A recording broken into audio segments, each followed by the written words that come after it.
Mga kapatid, ang video na aking i-share sa inyo sa ngayon, ito po yung nangyari noong dekada 80 pa po mga kaibigan, noong kasagsagan na sagutan nila ni Maximo Bularan sa na ministro ng Iglesia ni Cristo at kay Brother Eli.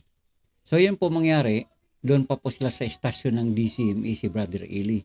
At itong sagutan na to, isa parang via on air. Kung mayroong sinasabi ngayon sa panahon ngayon is online, nung araw, yun ay sagutan on air. Sa magitan ng kabilang istasyon sa Iglesia ni Cristo sa kabila at dito naman sa kabila ni Brother Eli sa DCME. At ito po yung kanilang mga pinag-uusapan. Pakinggan na po natin. Ginawa ay ginawa sa Diyos. Pagkat kayo'y napakatalino. Napakatalino, hindi alam ang mga apostol. Kaya ang husay magpatutsada, ano? Ginoon Soriano, hindi naman nakakait sa pinuturoan namin. Napakatalino nyo. Hindi nyo alam mga apostol.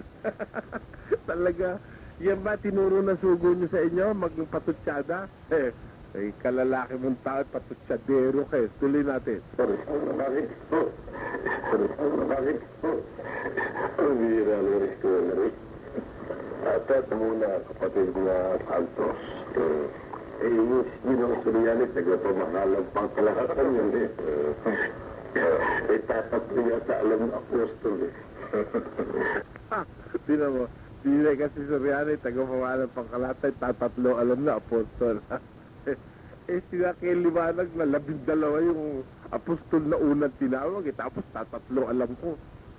Sobra ka naman magparata At dinadaan mo sa tawa. Gusto mo, tawanan na lang tayo, ha? Sinasabi ko sa'yo, mas maraming katatawanan sa inyo kaysa sa akin. O ako, pagtatawanan nyo, mas maraming katatawanan sa inyo. Bakit? Tinan mo, ha? Sagutin mo to. Huwag mo ulit-ulitin niya. Isang issue tapos na, inuulit-ulit mo Ito, sagutin mo. Sabi ni KRD, si Felix daw ay sugo ng Diyos sa huling araw. Ha? Sabi nyo. Sabi rin ni Kamanalo, siya ay sugo ng Diyos sa huling araw at ang piyesta mo pa, Kamaning, huling sugo. Ha? Huling sugo at sugo sa huling araw. O, sagutin niya. Ngayon hindi pa sugo yung Kamanalo nyo. Kaya nga hindi matutong magturo sa inyo ng tama Ano, kapatid naman yun nga ang lalabas ko niya. Erit hawak itong pasugo oh.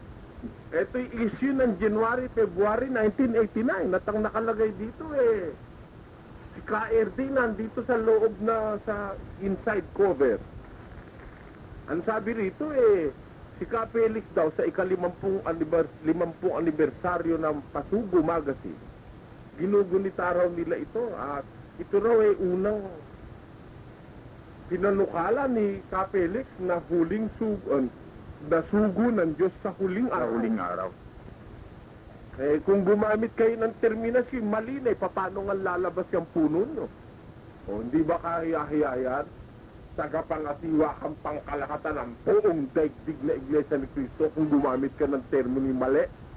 O, yan ba ngayon ang sasabihin mo sa akin Bularan na hindi ako papatulan? Hindi nga siguro papatol dahil marami na akong sasabihin sa kanya, maling pinagagawa niya. Kaya kung magtatawanan tayo, mas maraming katatawanan sa inyo, kala mo? Kapatid naman Totoo yan. Biro mo sugo ng Diyos sa huling araw. Kailan ba yung huling araw ayon sa Biblia? Sa 44 ng Juan. Kaya aking ibabangon sa huling araw. Sa makatid, yung huling araw na sinasabi sa Biblia, yun ay pagbabangon na sa mga patay na namatay kay Kristo. Doon pala lang susuguin si Felix ninyo O di ngayon na hindi pasugo? Ayon sa inyong pasugo. Yan ang nakakatawa. Yan ang nakakatawa. Sagutin mo yan. At saka sagutin mo rin yung sinasabi ko, tinatanong ko sa'yo, na kung kayo Iglesia ni Cristo, ano yung banal na halik sa 16-16 na Roma? Sagutin mo yan. Ano kahulugan ng banal na halik? Mga tagapakinig ng dating daan. Tumawag kayo sa kanila para hindi sila nag-iimbento na tumatawag, kapatid naman Yan, maawa na kayo. Tumawag kayo, tanungin nyo ano kahulugan ng banal na halik at ipakiusap nyo, i-on the air kayo. Dahil pag hindi nyo pinakiusap na i-on the air kayo, ang mangyayari dyan, yung inyong tanong kukulture. Kapatid naman O, tanong nyo sa kanila, Ano kahulugan nung apat na hangin? Isang hangin pa inililitaw nyo, digma eh.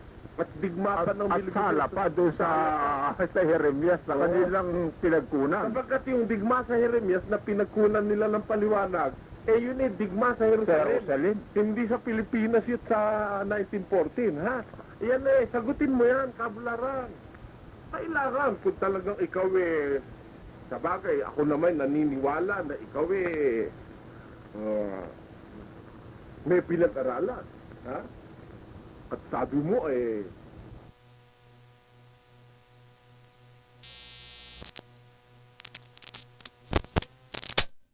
At hanggang dyan lang po muna ang ating mai-share sa inyong video mga kapatid.